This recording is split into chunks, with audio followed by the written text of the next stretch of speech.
Остануваме на тема спорт. Се е подготвено за Скопскиот маратон 2025 година. Добро утро за Гордана Николовска од Сојузот на спортови на Скопје, со која што ги соопштуваме деталите пред 5 октомври. Добре ни дојдовте. Добре ве најдов. Убаво кажав, се ни е подготвено и баш мило ми е што традиционално нели пред одржувањето на маратонот ќе ги споделиме сите последни детали и информации. Имаме ли нешто ново оваа година? Некои новитети. Има, секоја година мора да има нешто ново, нешто да освежиме. Како се зголемува бројот на учесниците, така ние како организатори си наоѓаме некои недостатоци дека нема да собере проток на одредена улица за толкаво време со таква фреквенција. Па новитет оваа година ќе биде стартот на трката на 5 километри, кој што, ако добро знаете, лани имавме разминувачки старт, маратон, полумаратон, штафета и 5 километри на стартот кај собрание се разминуваа. Но бидејќи трката на 5 километри е многу масовна и нема време сите да се наредат, ја поместуваме и стартот ќе биде на семафорите кај Црвен крст на булевар 11 октомври во правец кон Кисела вода. Патеката останува иста. 11 октомври па ќе одат по трета македонска бригада и кај Американ коледж полукружно назад, но ќе го избегнеме оној момент на тесно грло на разминување за да може маратонците, полумаратонците и штафетата во 8 часот и 5 минути комотно да ја стартуваат нивната трка. Колку учесници годинава имаме и од колку земји? 57 земји учеснички од целиот свет, значи од сите континенти. 14.000 пријавени е бројка која што е се уште неофицијална.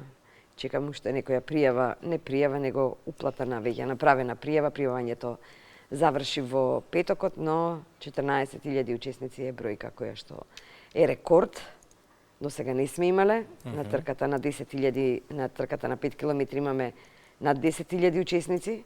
И вчера ги проверував статистиките, трета година поред каде што доминираат жените во оваа трка, што не било случај, што не било пракса да жените некаде бидат помасовни. Се вклучуваат помасовно, но мажите се поспремни, повеќе поголем број има застапено мажи на маратонската и на полумаратонската трка, исто и на штафетата.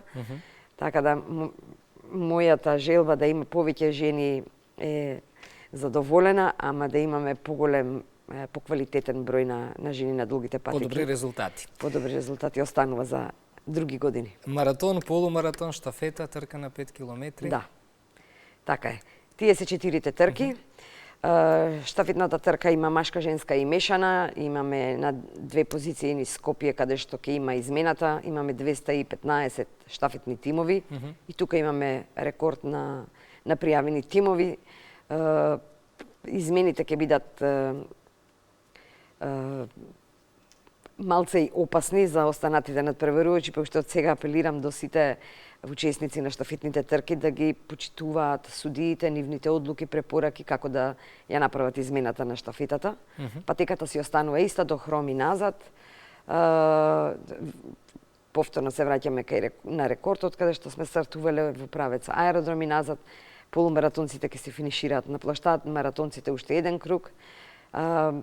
Идеално е Скопје, има рамна патека. Се надевам дека ќе имаме добри временски услови да може сите оние што се дојдени по добри рекорди, фаворитите да направат најдобро време и да си дадат. Добри временски услови и добар воздух, бидејќи потребен е добриот воздух тој ден за дишење за сите кои што ќе бидат учесници на Скопскиот маратон.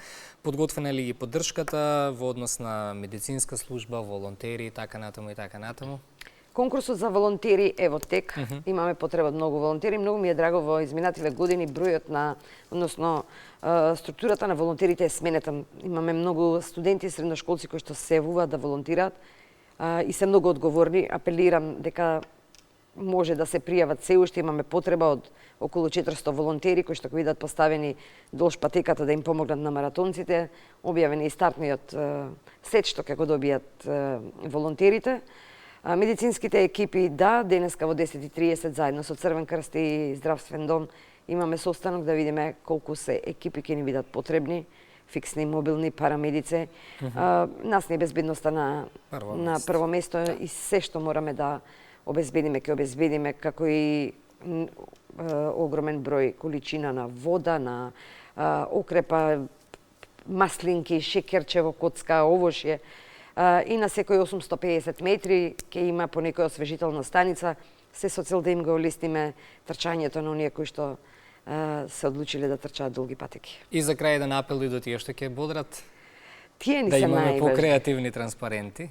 Да имаме позитивна енергија. Така. Скопје живее, тој ден живее во една енергија што е непрепознатлива, што сме ја изгубиле низ годиниве. Да. Таа енергија нека не држи 364 дена за наредниот маратон. Молам скопјани што не трчаат да излезат, да ги бодрат надпреварувачите. Нека извадат звучниче, секој има по некој инструмент што може, транспарентите се секако добре дојдени. Колку се покомични, толку подолго ќе им, колку се посмешни, поведри, подолго ќе им трае позитивниот дух на маратонците да стигнат до нивната цел. А оние кои што не се од Скопје, пак сакаат да го проследат маратонот, Македонска телевизија, директен пренос и оваа година ќе има, може да проследат се како ќе се случува, како ќе се одвива, а сепак патеката ќе биде за учесниците, за маратонците, но тротоарите се за оние кои што нема да трчаат, па ги молам сите скопјани, сите што се тука да дојдат, да навиваат, како што знам, и вие сте учесник. Радио 2, да. Како тим доаѓаме. Да, во многу голема екипа, па како добро радио и слушано радио се надам ќе направите еден добар повик. Добар резултат. Да, и резултат и повик да имаме повеќе. Благодарам за гостувањето во Да, благодарам и Македонија. вас.